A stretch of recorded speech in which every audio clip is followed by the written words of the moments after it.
네, 안녕하세요. 네, 여러분들과 함께 사회 공부 같이 하고 있습니다. 우리 이제 지리 파트 해야 되는데요. 지리 파트는 여러분들 되도록이면 제가 2시간 이내로 했으면 좋겠거든요. 2시간 이내로 할 수 있을까요?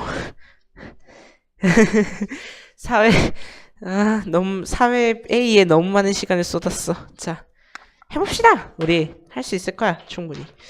할 수 있다고 믿고 하면 할 수 있을 겁니다. 자, 우리 이제 새로운 단원 들어가게 되는데요.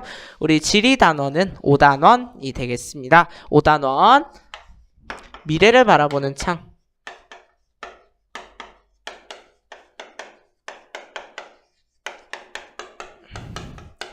자, 미래를 바라보는 창이고요.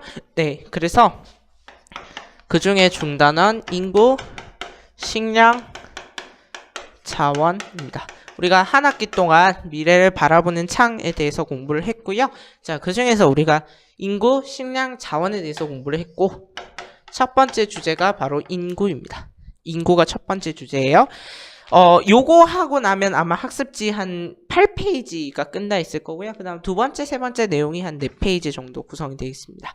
자, 세계 인구 순위. 일반 사회의 경우에는 조금 설명할 게 많지만요. 지리는 설명할 게 별로 없어요. 그냥 여러분들 외우시는 게 대부분이라서 외우는 게 대부분이기 때문에.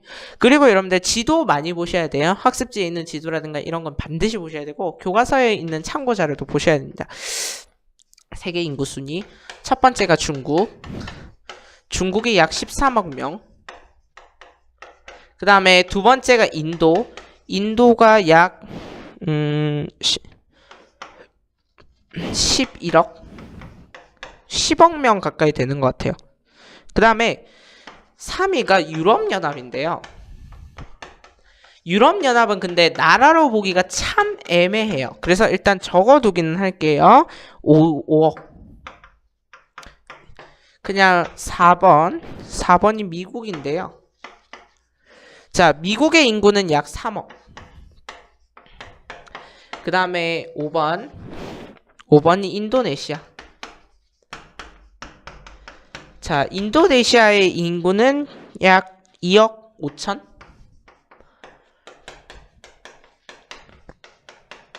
그 다음에 6이 브라질. 브라질의 인구는 얘랑 약간 차이가 나요. 자, 그래서 여러분들 요 5국가 정도는 순위까지 외워두시는 게 좋겠습니다.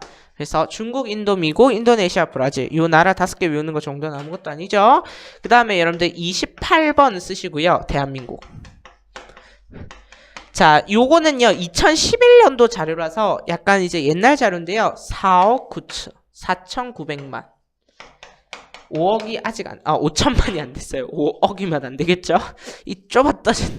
자, 어쨌든 대한민국 4,900만 정도의 인구입니다. 자, 대충 썼죠? 네, 대충 다 외우셔야 됩니다. 자, 그 다음 2번. 세계 인구 규모의 변화.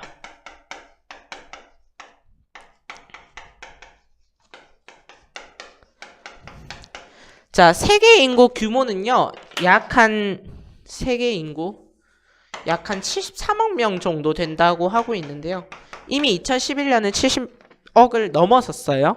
자, 그래서 세계 인구 규모가 변화하는데요. 그것을 우리가 무엇이라고 나타내면 인구 변동이라고 해요. 인구 변동. 인구 변동은요, 인구의 증가 또는 감소를 나타냅니다. 인구가 증가하거나 감소하는 것을 우리가 인구 변동이라고 하고요. 이 인구 변동의 요인에는 자연적 증감이 있고 그 다음에 사회적 증감이 있어요. 자, 자연적으로 인구가 증가한다 감소한다? 바로 뭐겠습니까? 출생과 사망이죠. 자, 근데 사회적 증감은 뭐겠어요? 그렇죠. 인구가 이동하고 나가고 이런 거 전입전출을 얘기하는 거겠죠. 자, 그러면 인구가 성장하게 되는 요인이 무엇이냐? 인구가 증가한다면 그 인구가 증가하는 요인에는 무엇이 있는가? 인구 성장 요인에 대해서 살펴보겠습니다. 자, 인구 성장 요인은 무엇이냐면 자, 신석기 시대의 농업혁명입니다.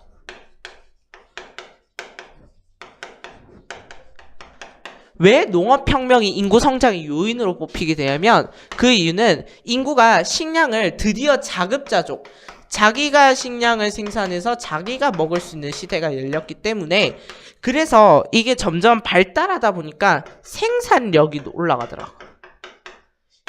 옛날에 동물 먹고 나무에 열매 따먹고 하던 시절보다 생산력이 높더라고. 그래서 급격하게 인구가 늘어나게 됩니다. 그 다음에 이제 3번이 인구 변천 단계 모형인데요.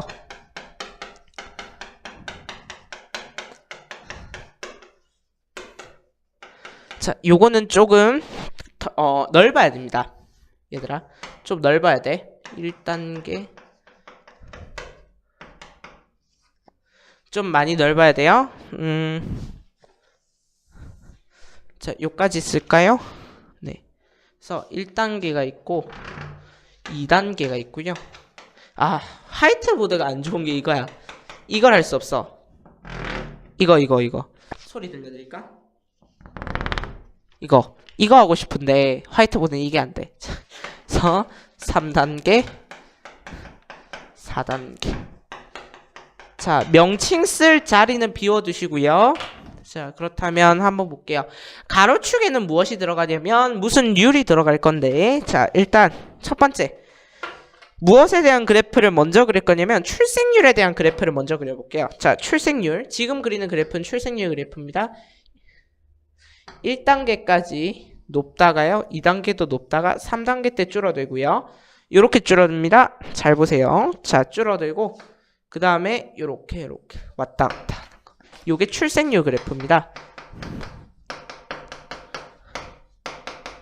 자, 사망률 그래프를 한번 볼까요? 사망률 1단계에서 왔다 갔다 하다가요, 2단계에서 갑자기 훅 하고 줍니다. 어떻게 주냐면 훅 하고 줄어요. 이렇게 줄어. 알았죠? 이렇게 줄어야 돼. 그 다음에 낮게 되다가 출생률과 비슷해지게 됩니다.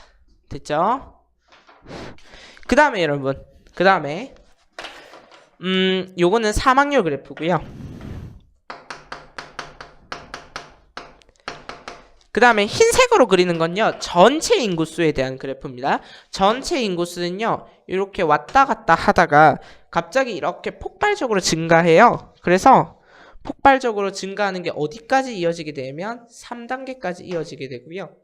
자, 그러다가 3단계에서 급격히 속도가 완화되면서 4단계에서 왔다 갔다 하게 된다는 거. 자, 요게 전체 인구수 그래프입니다. 전체 인구수. 됐죠? 자, 그러면 여러분들 각 단계별로 어느 시기라고 하는 이름이 존재하거든요. 그래서 이 이름을 한번 적어볼게요. 고위 정체기. 자, 2단계는 인구 폭발기. 3단계의 인구 증가 둔화기. 4단계 저위 정체기. 자, 그러면요, 밑에 뭘 쓸 거냐면 각 단계의 특징에 대해서 쓸 거예요. 각 단계의 특징에 대해서 쓸 겁니다. 자, 첫 번째 각 단계의 특징인데요. 자, 1단계의 특징은 뭐냐면 출생률도 높고요, 사망률도 높아요. 그래서 많은 사람이 태어난다. 다산. 태어난다. 산에 동그라미 치면 되지. 다산. 그리고 죽는 사람도 많아. 다산다사로 표현될 수 있겠다. 일단 그럼 여러분들 첫 번째 다산의 이유가 뭘까? 다산의 이유는 이겁니다.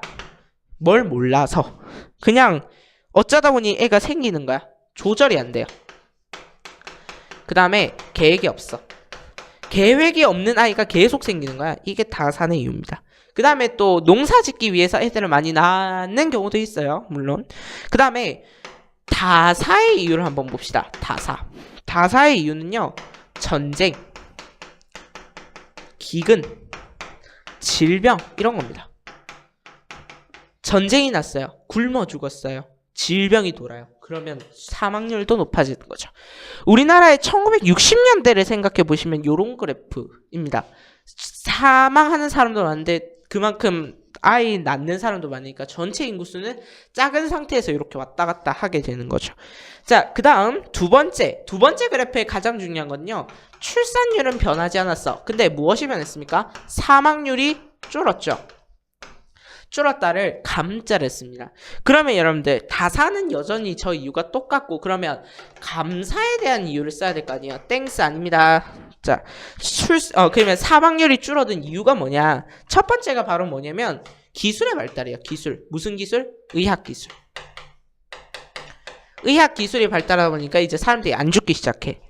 치료법을 찾기 시작했죠. 자, 그 다음에 뭐? 산업혁명. 그러니까 여러분들 사람의 이제 사망률이 줄어든 이유는 기술과 산업입니다. 진짜 기술과 산업이 사망률을 줄이게 되는 거죠. 자, 그래서 가장 중요한 표현이 있는데요. 인구 부양력이라고 하는 표현이요. 자, 인구 부양력은 뭐냐면 1인당 식량 이렇게 말로 바꿔서 생각해 보시면 편해요. 1인당 이제 살만한 능력. 됐죠? 한 사람이 살만한 능력이 높아지는 거죠. 왜냐하면 기술과 산업이 발달하다 보니까요. 자, 그래서 여러분들 나라로 보자면 여기는 미개발국에 해당돼요. 미개발국. 근데 이제 기술과 산업이 발달하는 건 개발도상국이죠. 개발도상국이요. 이렇게 볼 수 있겠고. 자, 그러면 이제 인구 증가가 둔화돼요. 3단계의 특징은 뭔가요? 출생률이 낮아졌죠. 그러면 출생률이 낮아졌네. 감산에 초점을 맞춰볼까요? 그 다음에 사망률은 더 줄어들었어요. 소사. 감산소사의 표현으로 되겠네. 자, 그러면 우리가 살펴봐야 될 거는 감산이 되겠네요. 왜 출산율이 줄었을까? 이거는 바로 가장 중요한 표현, 사회적 인식의 변화.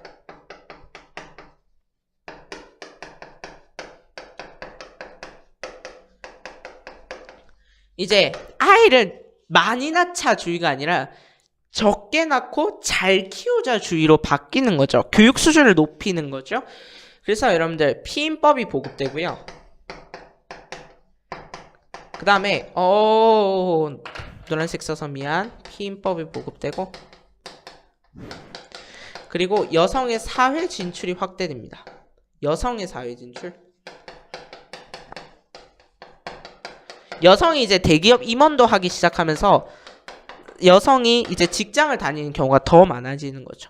그래서 선진국으로 발돋움한 국가는 이런 형태의 그래프를 나타내게 됩니다.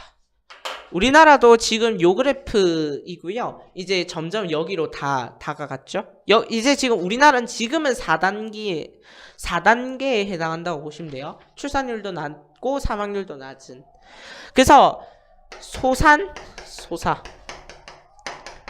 위에서 머무르다가요. 이제는 밑에서 정체하는 거야. 알았죠? 자, 그래서 소산인데 그래서 출산율도 더욱 줄고요. 사망률도 더욱 줄고요. 그래서 어떻게 되냐면 왜 그렇게 되냐면 결혼 연령이 줄어들어. 결혼 연령이 늘어나. 이제 결혼을 일찍 해야 된다는 생각을 버려 사람들이. 그 다음에 핵가족을 선호해. 자, 핵가족이 뭐냐면요. 여러분들 그 2세대만 살고 있는 거야. 부모, 자녀. 할머니, 할아버지 이런 건 안 살고. 그 다음에 자녀에 대한 가치관이 변해요. 아까 얘기했죠. 많이 낳아서 키우자가 아니고 적게 낳고 잘 기르자 주의라니까요. 그래서 요때 발생할 수 있는 현상의 가장 중요한 표현 저출산 고령화.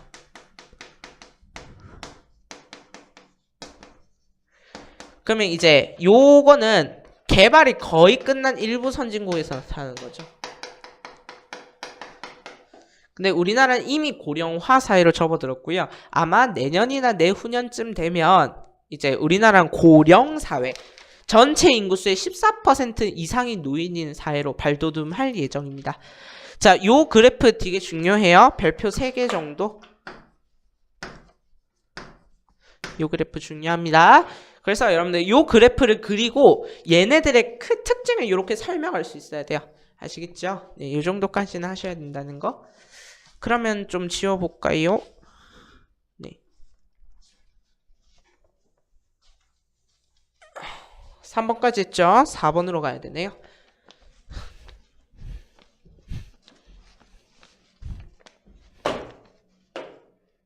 4번이요. 4번. 인구 분포 영향 요인.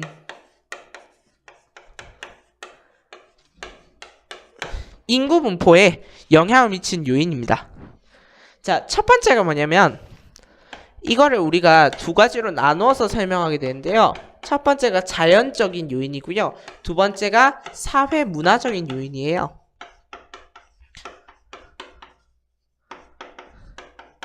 자연적 요인과 사회 문화적인 요인으로 나눠서 설명하는데요. 자, 자연적 요인은 이겁니다. 자원이 많아요. 기후가 온화해요. 이런 거. 이런 건데 사회 문화적 요인은 이런 거예요. 일자리가 많아요. 교통이 편리해요.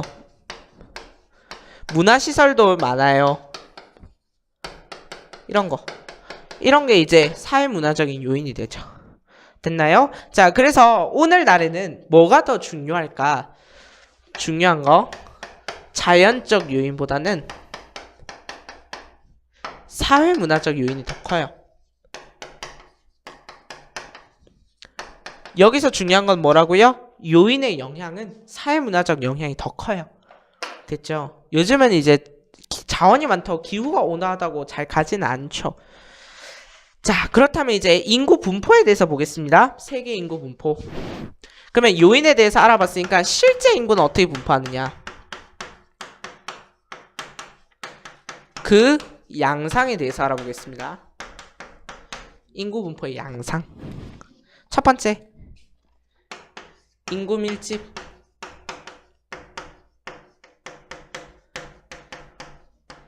인구가 모여있는 곳의 특징을 먼저 살펴보자고. 그러면 북반구가 많아, 남반구가 많아? 북반구가 남반구보다 많아. 그 다음에 자, 저위도가 많아요? 중위도가 많아요? 고위도가 많아요? 중위도. 약 한 20에서 40도 지역의 인구가 많이 살고 있고, 그 다음에 기후로 보자면 어느 기후? 온대기후. 그러면 온대기후에 많이 사는 이유는 뭘까요? Why?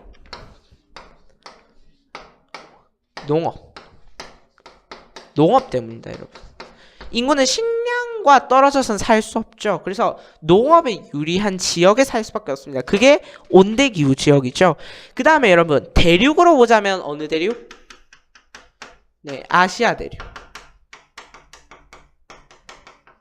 대륙으로 보자면 아시아 대륙에 인구가 많이 살고 있죠. 그 이유는 그렇죠. 중국, 인도 이런 어마무시한 국가들이 아시아에 많기 때문에, 아시아가 넓기 때문에 뭐 그렇고요. 그 다음에 자연적 요인이 더 커, 사회문화적 요인이 더 커? 자연적 요인보다는 문화적 요인이, 문화적으로 살기 좋은 곳, 요런 지역을 선호하더라. 이런 지역에 인구가 밀집하더라. 그런데 인구가 희박한 지역도 있으니, 인구가 희박한 지역은요, 일단 첫 번째 자연적으로 불리한 지역이 있어요. 자연적으로 인구가 살 수 없는 지역, 예를 들어 사막 이런데. 그래서 기후라든가 지형 조건이 불리한 지역, 사막, 산. 기후로 보자면 온대 말고 열대 우림, 심지어 한대 기후, 툰드라 기후, 사람 안 살죠. 그 다음에 사회 경제적 분리. 사회 문화적이랬나요? 미안해요. 근데 문화로 바꾼다고 해서 문제될 건 없어요. 그냥 교과서에 있는 용어가 사회 경제적 요인이야. 사회 경제적 분리. 이때까지 모르고 있었네. 여러분들 이제 지금 볼펜으로 쓰신 분들 아씨 하면서 수정 테이프 찾고 있을 것 같아.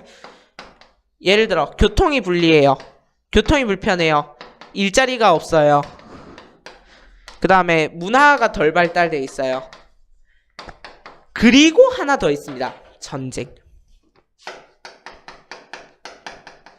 자, 이거를 무엇이라고 표현할 수 있냐면 정치적 불안. 그러면 인구가 살려면 일단 정치적으로 뭐한 지역? 안정한 지역. 됐나요? 네. 자, 그러면 대륙별 인구 분포는요. 여러분들 알고 있으니까 그냥 읽겠습니다. 전 세계 인구는 어디와 어디에? 대륙으로 보자면 아시아와 유럽에 밀집해 있고요. 유럽은 일찍이 뭐가 발달했기 때문에 여기도 문화돼 있네. 경제적으로 발달했기 때문에. 왜냐하면 유럽은 산업혁명이 먼저 시작되면 또 보시다 보니까 경제적으로 발달이 많이 돼 있어요. 그래서 인구가 밀집하고 아시아는 왜? 농업이 유리하기 때문에. 됐죠? 자, 이에 비해 인구 밀도가 가장 낮은 곳은 네, 오세아니아. 인구 밀도가 여기 하나 적읍시다. 인구 밀도가 가장 낮은 대륙은 오세아니아입니다. 왜냐하면 오세아니아의 한 8, 90%는요 사막이야. 사막. 샌디 사막 뭐 무슨 사막 이런 식으로 돼 있어요. 그 다음 이제 여러분들 학습지 1, 2페이지 끝났고요. 3페이지 갈게요. 3페이지. 자, 3페이지 7번, 8번, 9번은요. 지역마다 다른 인구 문제에 대한 이야기입니다. 그래서 7번 개발도상국의 인구 문제. 6번이네요. 6번 개발도상국의 인구 문제. 개발도상국이 갖고 있는 인구 문제. 자, 얘네들은 인구가 증가할까 감소할까 일단 이거부터 생각해봅시다. 개발도상국은 인구가 증가해 감소해? 인구 변천 단계 모형에서 제가 얘기했어요. 그렇죠. 인구가 증가해요. 인구가 증가하는데 이 이유가 뭘까요? 자연적 증가예요. 인구가 출산율이 높고 사망률은 점점 낮아지기 때문에 그래서 증가해요. 개발도상국이 아까 인구 변천 단계 모형에서 몇 단계에 해당했죠? 네, 2단계에 해당했습니다, 여러분. 2단계. 2단계에 해당했기 때문에 출산율은 높은데 사망률은 점점 줄고 있으니까 인구가 폭발하는 거죠. 이해되나요? 그러면 여러분들 뭐가 낮아져? 인구 부양력이 낮아져. 자, 그러면 여러분들 낮아집니다. 조심하세요. 낮아집니다. 그러면 여러분들 이렇게 얘기하는 사람들이 있을까?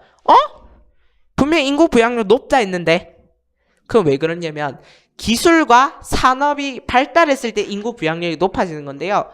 여기는 개발도상국은요. 여기서 얘기하는 개발도상국은요. 진짜 거의 미개발국에 가까운 그런 곳. 그런 곳에서는 인구 부양력이 낮아집니다. 자연적으로 인구가 증가해버리면요. 왜냐하면 기술과 산업이 발달하지 않은 곳이 많기 때문이에요. 됐죠?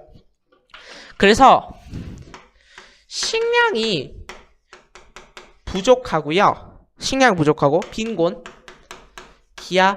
여기서 얘기하는 개발도상국이 뭔지 알겠죠? 아프리카 대륙 생각하시면 됩니다. 일자리도 없어. 그래서 인구가 유출돼. 자꾸 인구가 빠져나가. 일자리를 찾아서. 맞지? 일자리를 찾아서. 먹을 걸 찾아서. 그래서 뭐 하냐면 산아 제한 정책을 펼쳐. 산아 제한 정책. 출산되는 아이의 수를 줄이면 뭐가 될까 싶어서. 됐죠? 됐나요? 네, 출산 억제 정책을 펼친다. 그러면 이에 비해서 선진국의 인구 문제는 어떠한가?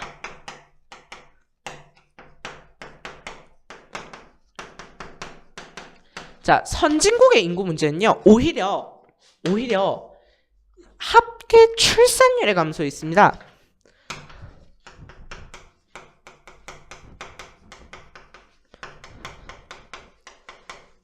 자, 여기서 합계 출산율이 의미하는 건 뭐냐면 이거예요. 여성이 평생 낳을 수 있는 아이의 수. 합계 출산율이 준단 말이야. 왜 그렇다고 했어요? 그렇죠. 가치관의 변화. 가치관의 변화. 그리고 변화입니다. 변화, 가치관의 변화, 또 경제활동 인구가 감소.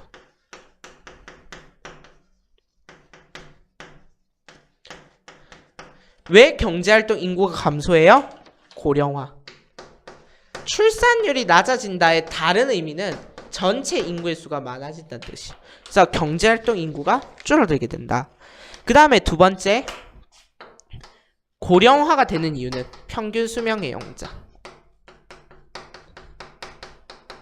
이제 점점 사람들이 오래 살기 시작한단 말이야. 이해돼요? 그래서 노년층은 늘어나는데 경제활동 인구는 없어. 그러니까 돈 버는 인간들이 줄어들고 있단 말이야. 쉽게 얘기해서. 그럼 어떻게 돼요? 그럼 어떻게 돼? 그렇죠. 고령화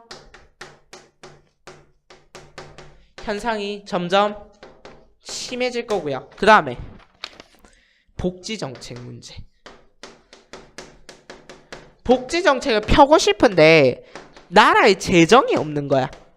이런 문제가 발생하는 거죠. 이해되나요? 네. 그 다음에 같은 말 계속 반복해서 미안한데 노동력 부족하고요. 그 다음에 노동력 부족하고 경기가 침체되고 그 다음에 노인 부담이 증가해. 노인을 부양해야 되는 그런 부담이 증가하죠. 그래서 세대 간 갈등도 심해집니다. 세대 간의 갈등이 심해져요. 그래서 무슨 정책을 펼치냐면요. 출산 장려 정책을 펼치는 거죠. 출산 장려 정책을 펼칠 수밖에 없죠. 맞죠? 그 다음에 뭐 노인 일자리 말이야. 노인도 이제 늙어서도 일할 수 있는 공간이 필요한 거죠. 맞죠? 그 다음에 사회보장제도. 그래서 여러분들 연금이라고 하는 게 여기서 시작한 거죠. 맞죠? 네, 선진국의 인구 문제입니다. 자, 우리나라의 인구 문제를 한번 볼까요?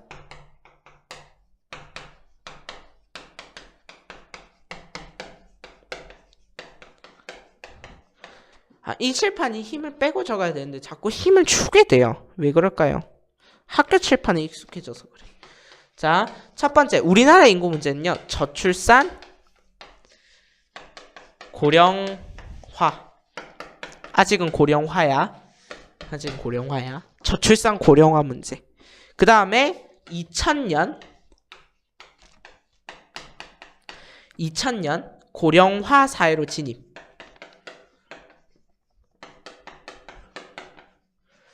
자, 고령화 사회 밑에 숫자 하나 씁시다. 7%. 고령화 사회는요, 전체 인구의 노인 인구수, 즉 만 65세 이상의 인구수가 7% 이상이 되면 고령화 사회라고 하고요. 14%가 넘으면 고령 사회, 20%가 넘으면 초고령 사회인데 우리나라는 아마 이제 2025년? 30년? 여러분들이 아마 일할 때쯤이면 초고령 사회가 이미 되어 있을 겁니다. 그러니까 우리나라 인구의 5명 중에 1명이 만 65세 이상인 그런 경우가 생긴다는 거예요. 맞죠? 그 다음이 9번 인구 이동인데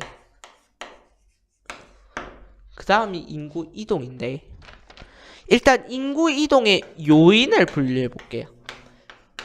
인구 이동이 발생하게 되는 요인은 뭐냐면 일단 우리가 배출 요인과 흡인 요인으로 나누거든요. 배출 요인이란 건요, 인구가 계속해서 나가게 되는 요인이고 흡인 요인은 인구가 계속 들어오게 되는 요인입니다. 그래서 배출 요인은 뭐가 있냐면 빈 곳, 가난해, 일자리가 없어. 이게 대표적인 거죠.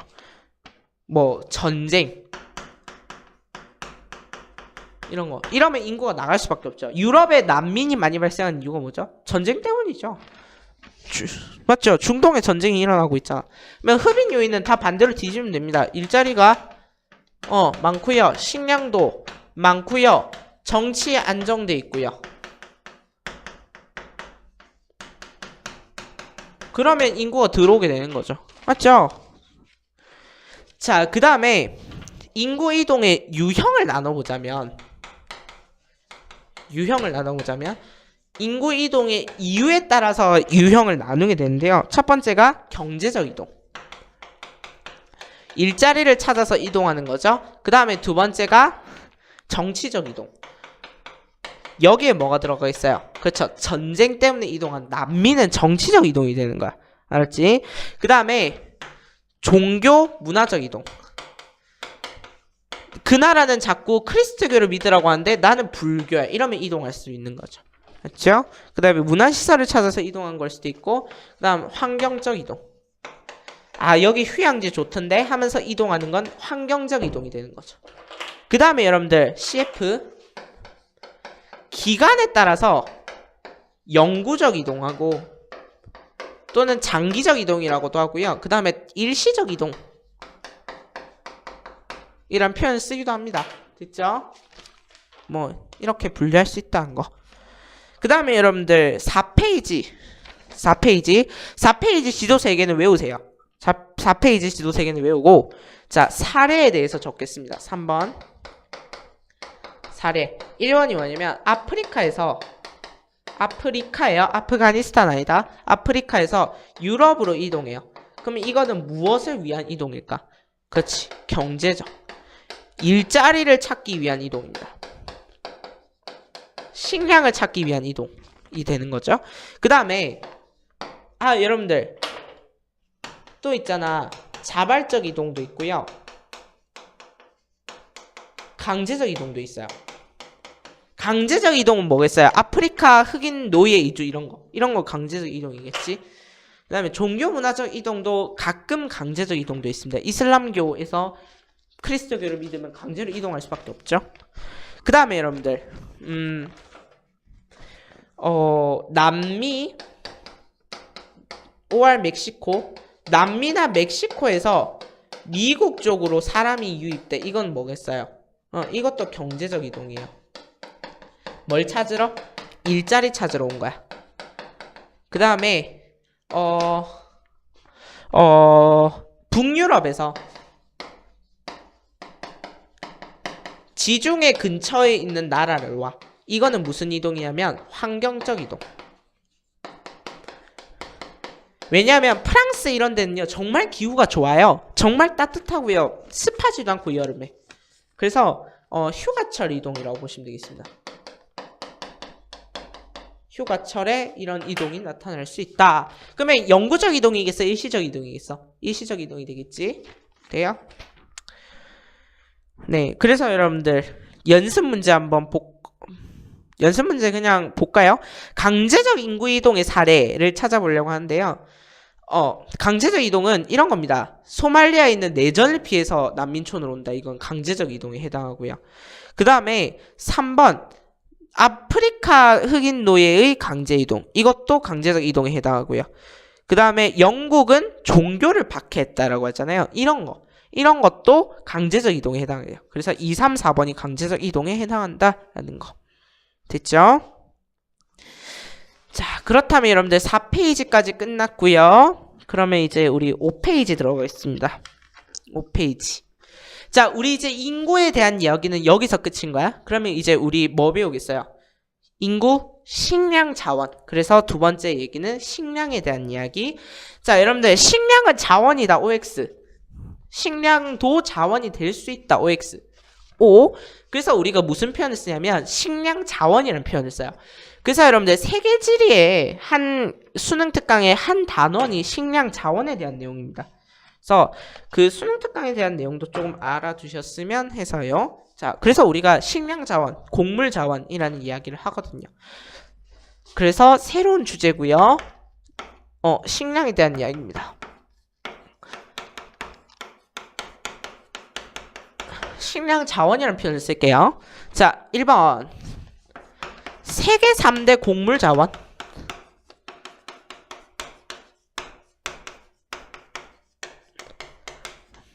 자, 세계 3대 곡물 자원.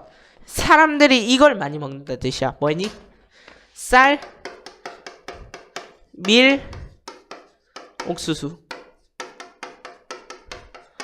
여러분들 수능에서는 이런 쌀밀 옥수수가 나온다기보다는 약간 이제 커피, 차 이런 거 같은 기호식품이 많이 등장해요. 근데 우리는 이제 상식적으로 알아야 될 게 쌀밀 옥수수 이런 것들은 이제 알자 이런 건데요. 그러면 이제 첫 번째 쌀로 시작하겠습니다. 쌀. 경상도 사람들은 살 이러는 쌀. 자, 쌀 한번 볼게요. 자, 식량을 볼 때는요, 그게 어느 기후대에서 생성되는지를 먼저 보셔야 합니다. 그게 어느 기후대에서 생성이 되냐? 제일 많이 생성되는 기후는 온대기후. 근데요, 온대기후도 여러 기후가 있어요. 온대 편서풍 기후가 있고요, 계절풍 기후가 있어요. 네, 그래서 온대에서는 계절풍 기후.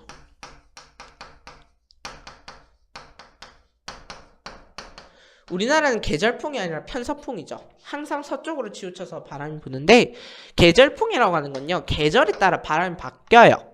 그래서 여러분들 온대 계절풍 기후에서 이제 대부분 생산이 되는데, 왜냐하면 쌀이 생산되는 기후가 무슨 기후냐면요, 온도가 높고 습도가 많아야 돼요. 자, 우리나라는 조금 비양이 많긴 한데요, 근데 그렇게 막 습하진 않아요. 그래서 쌀이 1년에 한 번밖에 제대가 안 됩니다. 근데 온대 계절풍 기후의 대표적인 예가 뭐냐면 동남아시아예요. 그래서 동남아시아는 1년에 쌀을 2번, 3번씩 재배하는 거죠. 자, 그 다음에 국제적 이동량.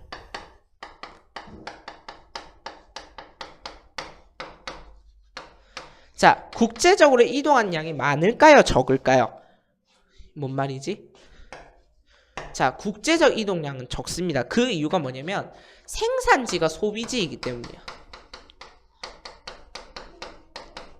그러니까 자기가 생산해서 자기가 먹는다는 뜻이거든요. 그래서 이동할 이유가 없는 거죠. 맞죠? 생산지와 소비지가 일치해서 국제적 이동량은 적다.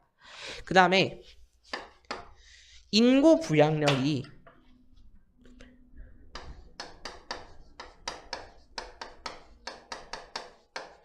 높다. 인구 부양력, 그러니까 쌀을 한 번 재배하면 이걸 많은 사람들이 먹을 수 있다는 얘기예요. 됐죠? 그래서 인구 부양력이 높다. 식량의 인구 부양력이 높다는 얘기는요, 단위 면적당 생산량이 많다는 뜻이에요. 그래서 많이 재배된다는 거. 그래서 인구 부양력이 높다는 거. 됐죠? 그래서 자, 여러분들 반드시 아셔야 되는 거, 주요 생산국. 주요 생산국 모르면 틀립니다. 알아셔야 돼요. 자, 첫 번째가 중국. 여러분들 밑에 그래프 보세요. 그 그래프를 거의 외울 듯이 하셔야 된다고. 이걸, 자, 그러니까 중국, 인도, 인도네시아 이렇게 순서대로 외울 필요는 없는데, 중국, 인도, 베트남, 타이가 많이 생산하는 거 하면, 그렇죠, 쌀 이렇게 나와야 돼요. 그래서 중국, 인도, 베트남, 그 다음에 인도네시아. 그래서 여러분, 생산국 중에서 요런 국가, 즉 동남아의 국가들이 들어가게 되면 이건 뭐라고? 쌀. 됐지? 그러면 이제 문제가 어떻게 나오냐면요, 이 그래프를 주고 다음 A가 B에 비해서 가지는 특성을 오른 것은 이런 문제가 나온단 말이에요. 문제 하나 만들어 드릴게요. 그러면 계속해서 수업을 해야 되거든. 2번 밀. 자, 밀이 생산되는 기후는 뭐냐면 고온 다습할 필요는 없습니다. 그래서 냉량, 냉랭이라고도 한대요. 랭까지는 아니고 량, 서늘하다는 뜻입니다. 그 다음에 건조한 기후에서 더 잘 재배된다는 거예요. 그래서 쌀보다 재배 면적은 커요. 그러니까 재배될 수 있는 공간은 많다고. 근데 그러면 국제적 이동량을 한번 볼까? 자, 국제적 이동량이 많을까 적을까? 많아요. 많아요. 우리나라는 밀이 재배되기는 참 힘든 기후예요. 냉량 건조해야 되는데 건조하지도 않고요, 냉량하지도 않아요. 그래서 우리나라는 밀이 참 재배되기 어려운 구조예요. 근데 우리나라는 밀을 정말 많이 먹죠. 그래서 생산지와 소비지가 일치하지 않는 경우가 많다는 소리입니다. 그러니까 재배해놓고 수출하는 경우가 많다는 소리입니다. 그래서 재배해놓고 안 먹는 경우가 많다. 그 다음에 미국. 여러분들 그러면 쌀이 인구 부양력이 높아? 밀이 인구 부양력이 높아? 쌀이 인구 부양력이 높아? 그러니까 쌀이 재배될 수 있는 공간은 얼마 없는데 여기에 생산량은 되게 많은 거야. 여기에서 나올 수 있는 양이 한 1000톤 되는 거야. 됐지? 근데 밀은 재배될 수 있는 공간은 많아. 근데 각각의 300톤, 300톤, 300톤 뭐 이렇게밖에 생산이 안 돼. 이런 겁니다. 예를 들자면 이런 거야. 알았지? 그래서 쌀이 인구 부양력은 높아요. 단위 면적당 생산량은 많아. 자, 그렇다면 볼게. 대표적인 국가가 미국인데요. 미국. 그러니까 밀 생산하면 일단 미국이 1대빵입니다. 밀은. 아, 미안. 미국 생산량은 밀 생산량은 미국이 1대빵은 아닙니다. 미안한데요. 자, 중국. 됐죠? 네.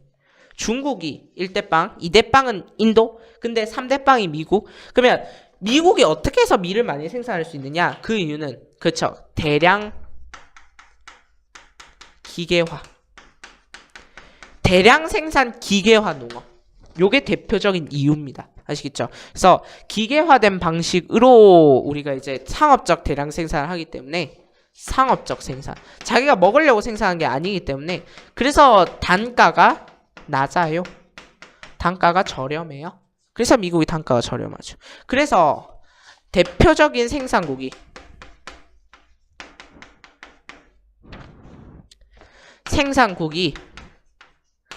중국, 그 다음에 인도, 미국, 러시아. 약간 이제 추운 지역들이 들어오기 시작했죠?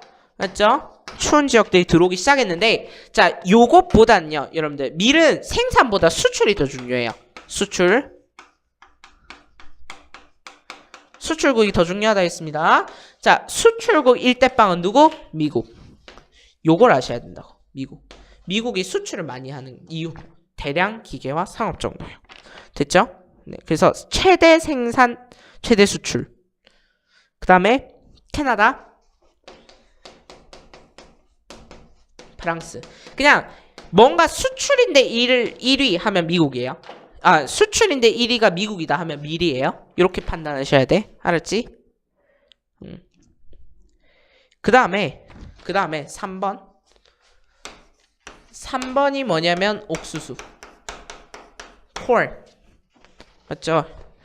자, 원산지. 옥수수는 원산지를 알아야 돼.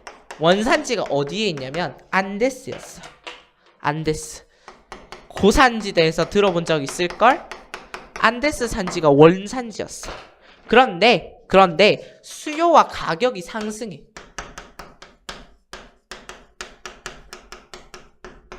수요가 늘어나고 가격이 상승해. 왜냐하면 주로 무엇을 이용하냐면 사료용으로 이용하기 때문에. 가축의 사료로 많이 사용되기 때문이야. 그 다음에 바이오 연료로, 그러니까 생물에서 연료를 얻어내는데 이 옥수수를 사용한단 말이야. 그래서 수입이라든가 가격이 높아졌어. 그래서 주요 생산국이 중요한데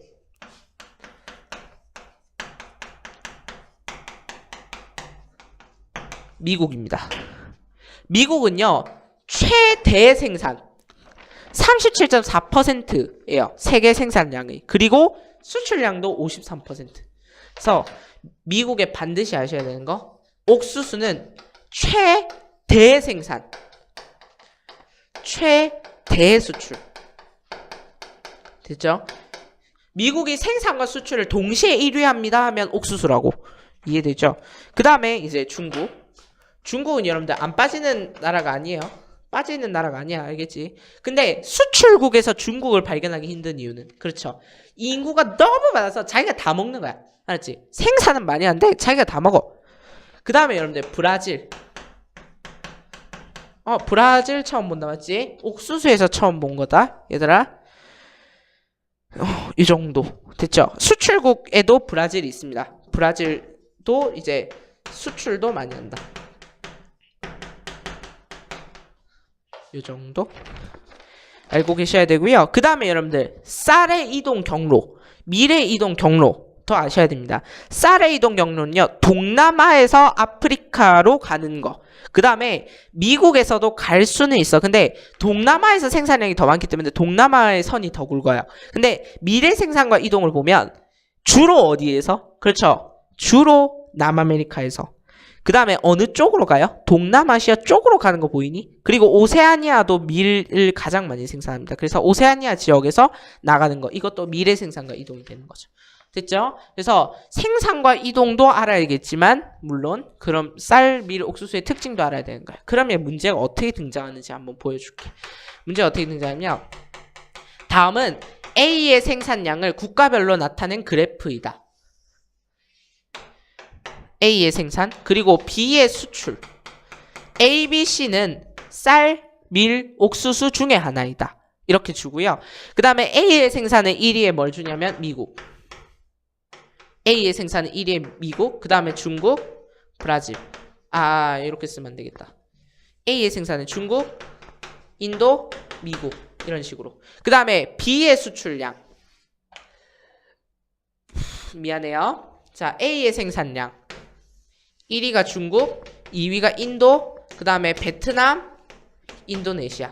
이렇게 되고 B의 수출이 많은 거. 미국, 캐나다, 프랑스. 이렇게 돼. 자, 그러면 A는 뭐니? 그치, 쌀. A는 쌀. 그 다음에 B는 뭐야? 미국이 1위 수출. 그러면 밀 아니면 옥수수인데 그 중에서 캐나다, 프랑스가 많이 수출하는 거. 밀. 됐죠? 그러면 이렇게 물어봐. A가 B에 비해서 가지는 특징을 도표로 바르게 나타낸 것은 해서요. X축, Y축, Z축을 주고요. 이렇게 줍니다. X축은 인구 부양력. 인구 부양력이 높다, 낮다. 그 다음에 Y축은 뭐냐면 Y축은 국제적 이동량.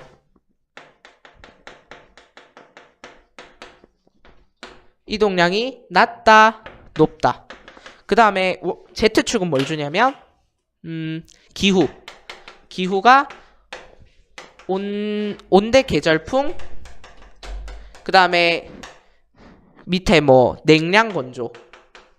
이런 걸 줍니다. 자, 그래놓고 뭘 하냐면 여기다가 큐브를 하나 그려놓습니다.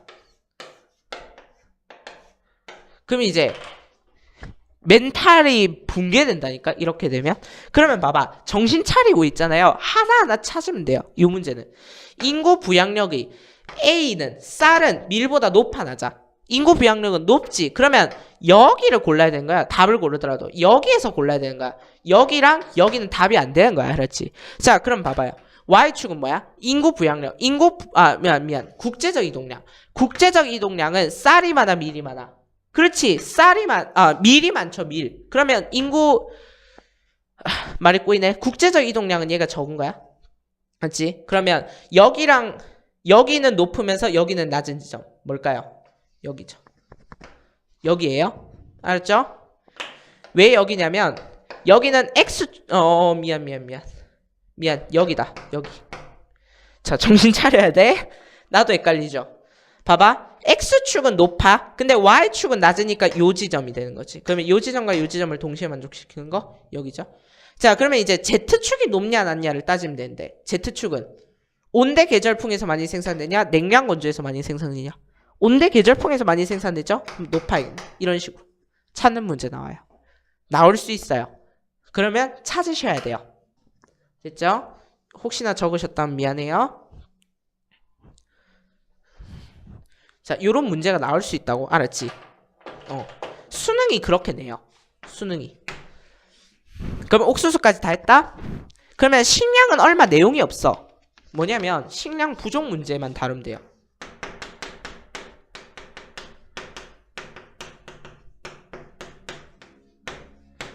영어로 problem을 썼습니다. 자, 일단 식량 부족은요, 주요 문제가 뭐냐면 수요가 늘어났어. 왜냐하면 인구가 급속하게 증가했거든.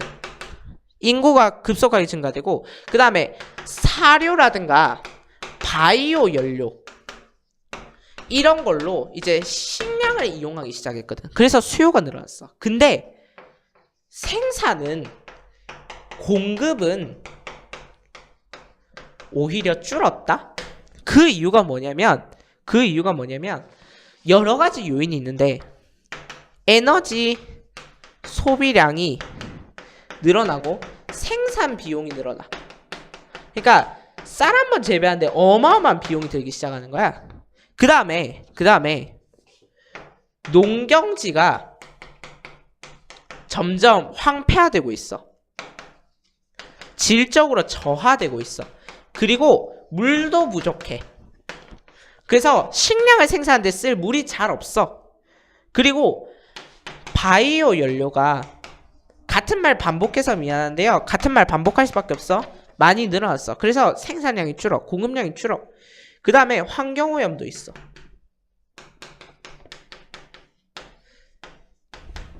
그 다음에 왜 공급량이 줄냐면 인구가 증가해서.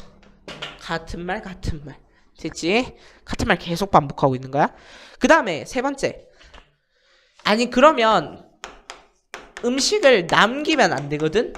근데 우리는 음식을 남기는데 어느 나라는 음식이 부족한 이유가 바로 이 문제입니다. 분배의 문제죠. 분배가 불균형하다는 거죠. 맞죠? 그래서 곡물 메이저의 영향이 크다. 시험에서 여러분들이 곡물 메이저라는 단어를 만날 이유는 없겠지만 곡물을 주요하게 생산하는 몬산토라든가 이런 회사들이 있습니다. 그 영향이 커요. 그래서 얘네들이 식량 갖고 조금만 장난치면요. 식량 가격이 팍팍팍 오르다가 팍팍팍 떨어집니다. 그래서 이것을 무슨 현상이라 부르냐면 에그플레이션. 식량의 생산량이요. 물가를 결정하는 현상이 벌어진단 말이야. 됐지? 그래서 분배가 불균형해서 그렇다라는 거. 자, 요까지 했고, 자, 그 다음에 여러분들 오늘 이제 자원까지 끝내야 돼. 요 시간은 자원까지 끝내야 돼요. 빨리 합시다. 자, 마음이 조급한데 그게 잘 안 돼. 마음은 조급한데요. 이게 잘 안 되네요. 빨리 나가야 되는데. 자, 오늘 자원까지 나가야 되는데, 못 나가겠다. 자, 적당히 보고 끊을게요. 자, 자원. 자, 자원의 일단 정의부터 씁시다. 자원의 정의는 뭐냐면, 기술적으로 개발 가능한 자원. 기술적 개발 가능한 것 중에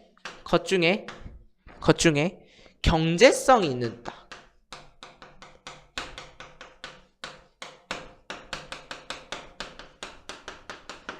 자, 여기서 경제성이란 얘기는 뭐냐면 인간한테 유용하다는 뜻이에요.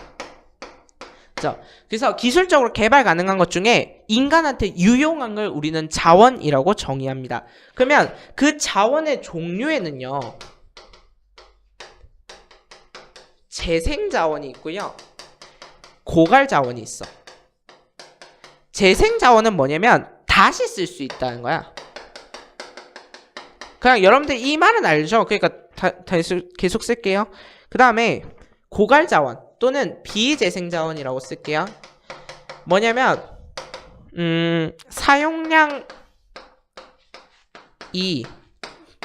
보충량 다시 채워지는 양보다 많아. 그래서 고갈되는 거야. 결국에 요거의 끝은 고갈이야. 고갈. 예를 들어 화석연료 이런 거.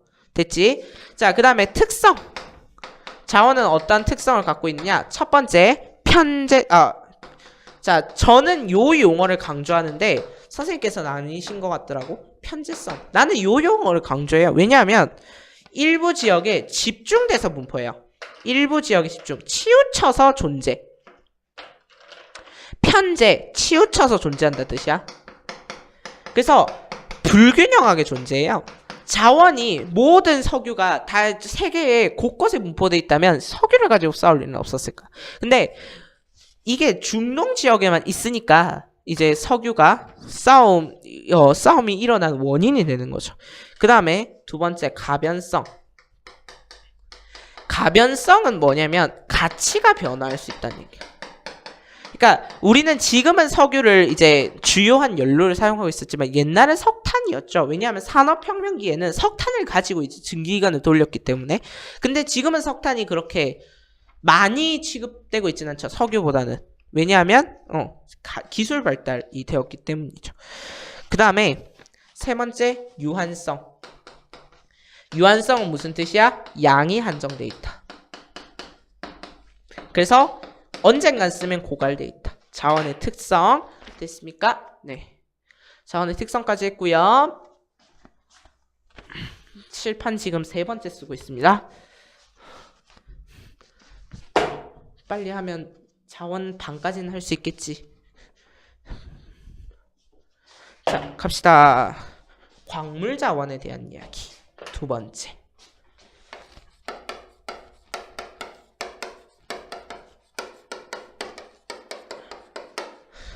우리가 이제 광산에서 날 수 있는 광물 자원에 대한 이야기를 좀 해볼게요. 자, 광물 자원 중에서 우리가 이제 석유, 석탄, 천연가스 이런 거는 이거 뒤에서 살펴볼 테니까 그러면 우리가 지금 살펴볼 건 뭐냐면 철광석 이런 거. 자, 철광석의 경우에는요, 산업의 기초라고 불릴 정도로 정말 많이 사용되죠. 지금까지도 철광석은 많이 사용되고 있어요. 자, 그래서 주요 생산국. 생산국은 중국, 브라질. 자, 정식 명칭은 오스트레일리아입니다. 오스트레일리아. 네. 줄여서 호주라 하죠. 너무 길잖아. 자, 그래서 생산국은 그렇고 수입국은 일본이나 미안해요. 맞네. 수입국 일본, 한국. 우리나라는 왜 철을 많이 수입하죠? 쓰려고? 아니요. 우리는 철을 재련 강국입니다. 알았죠? 여러분들 화학 공부하시면 철 재련 과정을 먼저 배우거든. 그 이유가 뭐냐면 우리나라는 철을 제일 세계 1등으로 제조를 잘하기 때문이야. 알았지? 근데 일본은 철 재련을 안 배워. 왜냐하면 알루미늄 재련의 1등국이거든. 그래서 우리나라는 알루미늄 재련에 대해서는 배우지 않아. 뭐 이런 거. 그 다음 구리. 자, 구리는 우리가 전선에 들어가는 거예요. 그리고 전기 제품에 들어간 재료인데요. 왜냐하면 전류가 잘 흐르는 자유전자가 존재하기 때문이야. 그 다음에 주요 생산국에 대해서만 좀 알아둡시다. 여러분들 철은 약간 수입국이 더 중요하다면 구리는 약간 생산국이 더 중요해요. 생산국이 칠레, 그 다음에 미국, 캐나다. 근데 요런 것까지 시험 범위로 물어보지는 잘은 않습니다. 아시겠죠? 칠레, 미국, 캐나다. 구리. 근데 100점 받고 싶으면 다 알아야 돼요. 그 다음 3번 텅스텐. 100점은 포기해야지 하시면 요거는 안 외우시면 됩니다. 안 나오면 로또지, 맞지? 로또 하시면 돼요. 근데 100점 받고 싶으면 로또 짓은 안 해야지. 주사위 놀이는 안 해야죠. 맞죠? 네, 그러면 텅스텐으로 가볼까요? 예. 자, 텅스텐은 뭐냐면 철과 합금할 때 씁니다. 왜냐하면 철이 너무 많이 녹슬잖아. 그러면 합금을 해놓으면 녹이 잘 안 써요. 그래서 텅스텐을 주로 쓰고. 그래서 텅스텐의 생산국은요, 여러분들 잘 안 들어본 뭔가 물건이 있으면 중국에서 많이 생산된다 하시면 됩니다. 됐죠? 영어의 마법 워드가 get 이거는요. get. 이해하다도 되고 얻다도 되고 뭐 이런 게 있다면 지리의 마법의 국가는 중국과 미국입니다. 아시겠죠? 뭐 이상한데 이러면 중국 하시면 됩니다. 그 다음 중국 아닌데 이러면 미국 하시면 됩니다. 됐죠? 힌트 드렸어요. 4번 알루미늄. 자, 알루미늄은요 열대 지방에 알루미늄의 원료가 되는 게 뭐냐면 보크사이트랍니다. 알루미늄의 원료가 된 게 보크사이트. 그러면 그 보크사이트에서 알루미늄을 추출하는 거래요. 그래서 가볍고 튼튼해서 우리가 이제 스댕 이런 거 있죠. 그게 스테인리스 합금입니다. 거기에 알루미늄이 들어갑니다. 됐죠? 그래서 주요 생산국 보크사이트가 많이 생산된다 하면요. 수리남, 가이아나, 브라질, 그리고 오스트레일리아도 보크사이트가 많답니다. 그 다음에 주요 수출국, 재련국 수출이 아니라 주로 생산국이고요. 재련국. 누가 재련을 하냐? 중국, 러시아, 캐나다. 됐죠? 요런 국가가 재련을 많이 하고, 그 다음에 이 아니다. 5번이죠? 5번이 뭐냐면 히토류. 히토류의 별표 하나. 히토류 중요한데요. 히토류가 왜 중요하냐면 특수합금, 그 다음에 액정 디스플레이를 쓸 때 이 히토류가 안 들어가면 안 된답니다. 그래서 히토류가 중요한데 중국의 생산 비중이 96.5% 정도? 지금은 더 높을 거예요, 아마. 요 정도 됩니다. 그러면 중국이 이제 경제 제재를 하는 방법이 뭐냐면, 그러니까 뭔가 마음에 안 드는 나라가 있으면 니네 히토류 수출 안 한다? 이래 버리는 거죠. 그렇게 이제 장난을 칩니다.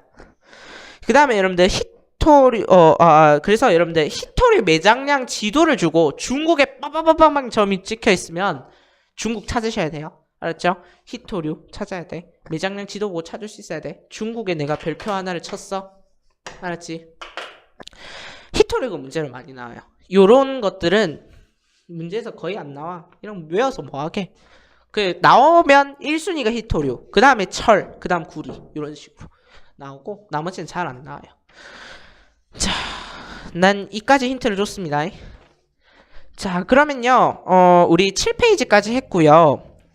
8페이지, 9페이지, 10, 11, 12 내용이 참 많아요. 우리 해야 할 양은 많지만 일단 여기서 1차 끊고 그 다음에 2차로 가도록 하겠습니다. 여러분 수고하셨습니다.